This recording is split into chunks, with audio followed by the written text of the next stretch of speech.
Bonjour à tous et bienvenue dans l'interview. Bonjour Karine Lallieu. Bonjour. Est-ce que vous êtes députée socialiste d'abord, séance agitée encore ce matin à la Chambre. Est-ce que vous faites confiance à Marie-Christine Marguem pour gérer le dossier de l'énergie? Mais de moins en moins, non pas parce que je ne suis pas d'accord avec ses thèses, mais parce qu'elle trompe le Parlement.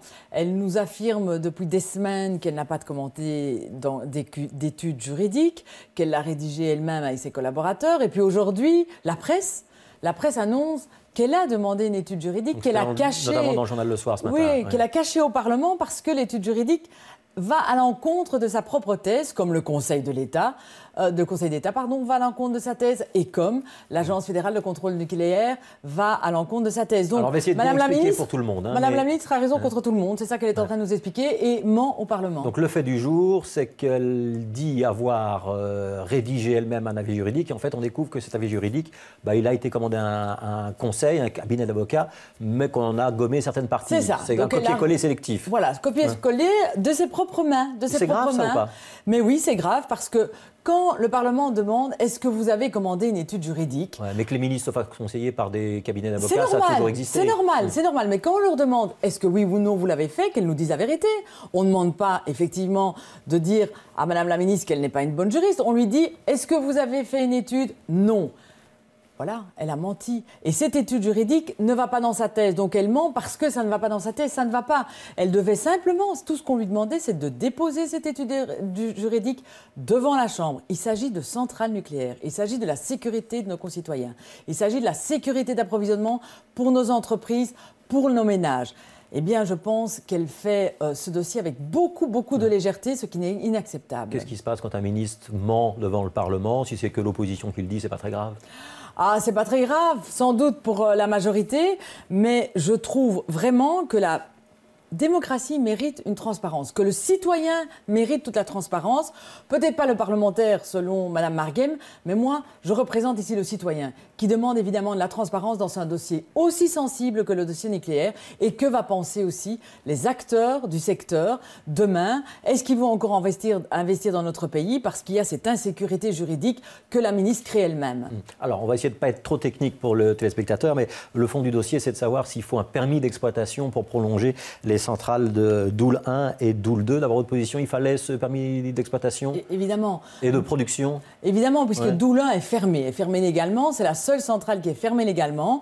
Simplement, ce que dit la loi, il faut faire une enquête d'environnement, il faut faire une enquête publique par rapport à la réouverture de Doel 1. Elle aurait pu le faire, elle maintient, elle est obtuse, elle est têtue, elle ne le fait pas, ce qui fait qu'il y a une insécurité juridique pour le secteur, mais aussi pour le citoyen par rapport à sa sécurité. Ce n'est pas acceptable dans un dossier aussi sensible. Ce que dit la ministre, c'est qu'il y a un permis d'exploitation et que donc elle pouvait le maintenir et qu'il n'y a pas besoin de refaire toute une étude d'incidence, qui est une procédure quand même relativement lourde. C'est une procédure qu'elle aurait pu faire en 2 mois, 3 mois. Ce dossier dure depuis des mois. Et en même temps, comme je dis, la ministre doit avoir raison toute seule, sans l'avis du Conseil d'État, sans l'avis le régulateur, sans l'avis de l'Agence fédérale de contrôle nucléaire, contre l'avis des juristes qu'elle a elle-même sollicités. Écoutez, vous comprenez bien que ça commence à faire beaucoup par rapport à ce dossier. Qu'est-ce que vous lui conseillez maintenant? On ne redémarre pas Doel 1 et Doel 2? Ce que je lui conseille, c'est d'avoir une sécurité juridique. Nous sommes contre l'ouverture de Doel 1 et Doel 2. Nous savons qu'il y a des alternatives. Je demande à ce gouvernement de ne pas être idéologique, de ne pas dire « je veux le tout au nucléaire » parce qu'elle engage cette société, nos citoyens, dans une insécurité et pour longtemps dans une énergie qui est une énergie du passé et pas une énergie d'avenir. Ouais. Donc je demande que la majorité retrouve raison et ne vote pas ce projet de Mme Marguem. Karine Lallieu, PS, Jean-Marc Nollet, Écolo, c'est le même discours? Vous êtes d'accord là-dessus? Nous sommes d'accord parce que nous avions voté, le MR aussi, nous avions voté la sortie du nucléaire, nous avions voté la fermeture de Doel 1 et Doel 2. C'était une sortie programmée entre 2015 et 2025. Vous avez le sentiment qu'elle est remise en cause aujourd'hui? Elle la remet complètement en cause aujourd'hui parce que tous les experts nous ont dit que fermer cette centrale en moins de 2 ans, ce n'était pas possible techniquement. Donc ça veut dire qu'après 2025, eh bien, il y aura une prolongation du nucléaire, ce qu'elle ne veut pas avouer non plus devant le Parlement. Alors, vous avez tenu une conférence de presse hier sur le coût de l'énergie. Les Bruxellois, ils payent toujours leur gaz et leur électricité justement trop cher? Ils le payent trop cher, même si le gouvernement précédent a fait un blocage des prix. Aujourd'hui, qu'est-ce qu'on voit? Le gouvernement ne parle que de prolongation du nucléaire, ne s'occupe pas du tout des PME, des indépendants et des consommateurs. Donc nous, on fait des propositions très concrètes pour que leurs factures diminuent demain. Ouais, vous avez proposé d'élargir le tarif social, c'est ça? Oui. C'est le tarif qui est réservé aux ménages les plus modestes? Aux ménages les plus modestes. Ouais. Aujourd'hui, il y a une différence. Quand vous vous chauffez au mazout, eh bien, il y a beaucoup de personnes qui sont éligibles pour avoir accès au fonds mazout. Nous proposons que ceux qui se chauffent au gaz et à l'électricité puissent avoir aussi accès à ces aides. Pour le moment, il y a plus ou moins 460 000 ménages qui peuvent avoir accès au tarif social en matière d'électricité et de gaz. Demain, avec notre proposition, ce sera 1 million de personnes qui pourront avoir accès. C'est important parce que tous les revenus inférieurs pauvres, à 17 000 euros bruts par an, mais aussi toutes les personnes surendettées. C'est pas un peu un encouragement à ne pas être très rigoureux dans ses finances personnelles? Vous savez comment les familles aujourd'hui peuvent terminer leur fin de mois. Il faut se poser des questions. Les loyers sont élevés. Le gouvernement a diminué le pouvoir d'achat.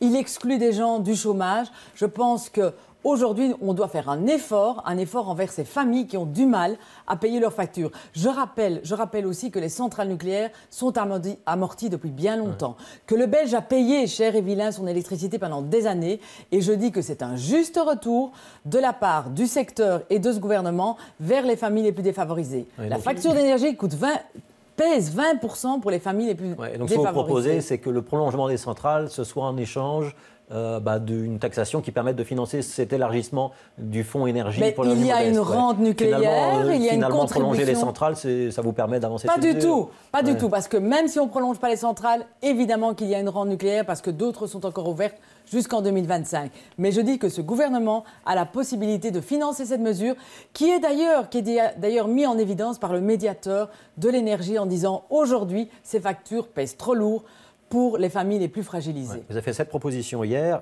Parmi les 7, il y a un modèle unique des factures énergie. C'est quoi? C'est l'idée de pouvoir comparer et de passer d'un opérateur à l'autre? Bien évidemment. Ouais. Aujourd'hui, il est très difficile de lire une facture. C'est dire que tous les fournisseurs aient les mêmes éléments mis en évidence, que les citoyens puissent comparer leurs factures d'énergie. Vous êtes dans l'opposition, donc le tarif social à l'électricité ou ce modèle unique de facture, c'est quoi? C'est des propositions de loi que vous allez déposer maintenant?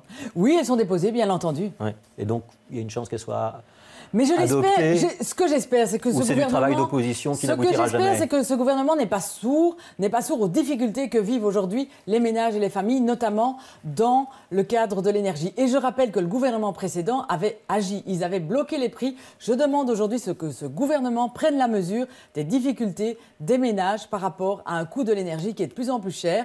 Et j'ai l'impression que ce gouvernement n'en a pas grand-chose à faire. Alors, est-ce qu'il y a un système Mouron à Molenbeek, ou est-ce qu'il y avait un système Mouron à Molenbeek? Je ne suis pas à Molenbeek, bien évidemment. Je pense évidemment que cette commune a été bien gérée. Et s'il y a des doutes, eh bien, il y a toujours une possibilité d'aller en recours vers la justice. Alors moi, comme dans tous les dossiers qui sont devant les tribunaux, ils n'y sont pas encore d'ailleurs, eh bien, je laisse faire la justice. Nous sommes pour la transparence, mais j'espère aujourd'hui que ce n'est pas juste un règlement de compte de la part de la majorité actuelle. C'est la une de la Libre Belgique ce matin. Le parquet mène les auditions. Il n'a pas encore ouvert d'instruction à ce stade. Vous espérez que ce n'est pas un règlement de compte? C'est-à-dire quoi? C'est-à-dire que vous craignez qu'on alimente la presse pour nuire à Philippe Mouron? Oh, écoutez, je pense qu'à un moment donné, il y a peut-être un peu d'acharnement sur Philippe Mouron. Mais ce que je dis simplement, c'est que le parquet est saisi, que le parquet travaille en toute transparence, s'il faut qu'il saisisse les tribunaux et qu'il y ait la vérité qui soit dite. Ouais. Mais ce n'est pas la presse qu'il faut alimenter, il faut alors laisser travailler le parquet. Cette idée d'acharnement, ce n'est pas une tactique de victimisation? On a souvent entendu des socialistes à Charleroi, à Liège, dire oui, on est visé par des magistrats, puis on alimente la presse, puis finalement ça se dégonfle. Vous avez un président de parti qui a estimé ou sous-entendu que les journalistes étaient parfois hostiles au PS. Je ne suis pas... Écoutez, je suis pour la déontologie et l'éthique. S'il y a eu malversation, s'il y a eu des choses, il faut que la vérité soit dite par la justice. En dehors d'une vérité judiciaire, eh bien, effectivement, ce ne sont que des suppositions. Laissons travailler la justice et je n'ai plus rien à dire, mais je suis pour la transparence. Ouais. Vous avez confiance dans le vote électronique? Non. Plus ou moins que dans les centrales nucléaires? Je n'ai ni confiance dans les centrales nucléaires, ni dans le vote électronique, et je crois qu'on doit repasser au vote papier. Ouais. Les Wallons, donc les députés régionaux wallons, ont adopté une recommandation hier. Ils demandent à revenir au vote papier pour les élections communales et provinciales, dont ils ont la tutelle, mais ils demandent également au fédéral de leur permettre de revenir au vote papier pour les autres élections législatives européennes. Est-ce que Bruxelles va suivre la même route ou pas? Ah ben ça, il faut demander aux parlementaires bruxellois, au gouvernement bruxellois. Vous êtes un petit peu membre beaucoup... de la Fédération bruxelloise du Parti Oui, socialiste. mais il y a beaucoup d'études qui ont été faites et je pense que c'est en débat dans notre fédération et ce débat mérite toute notre attention parce qu'il y a un manque de transparence par rapport au vote électronique, un manque de contrôle et ça, par rapport à la démocratie, évidemment, ça pose question. Ouais, mais donc si on a la possibilité de revenir au vote papier, à Bruxelles, on doit le faire. En tout cas, je suis favorable. Mais c'est une position de la députée Karine Lallieu, pour le moment. Merci Karine Lallieu d'avoir été l'invitée de l'interview. On se retrouve demain pour un autre interview politique sur Télé Bruxelles. À demain.